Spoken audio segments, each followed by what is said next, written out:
When I talk about childhood trauma, it's on a continuum.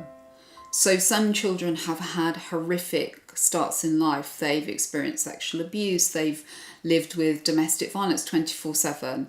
Other children have experienced less traumatic situations. So they may have grown up in a home where the adults are around, but they're not emotionally engaged with them. You know, they live in a beautiful home, they have a lovely car, they go on holidays, but actually that lack of emotional engagement and attachment still is experienced by children as a trauma.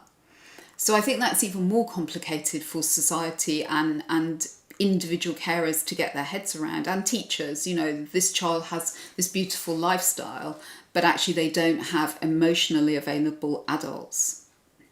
It's very interesting that those who have the most influence in our children's lives, so whether that's in an early years setting or a school, we still are not giving them insight into what trauma and complex early attachment does to a child.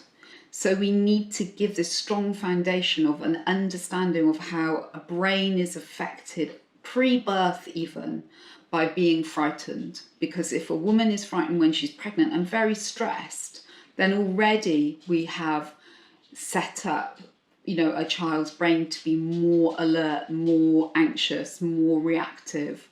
So having that understanding embedded in training for all people who are involved in children's lives on any level, and actually in the whole community, wouldn't that be amazing if everybody understood, when a child is verbally abusive to me in the street or pushes my dustbin over, that although those behaviours are clearly not okay, there's got to be a reason for it. When I started my work 20 years ago, there wasn't a lot of great neuroscience around to explain the effects of trauma on brain development. Now we're really, really lucky. There's so much research, amazing research, which can show us exactly how when you scare a child every day, when they're frightened, repeatedly frightened, that it actually shapes the way that their brain forms.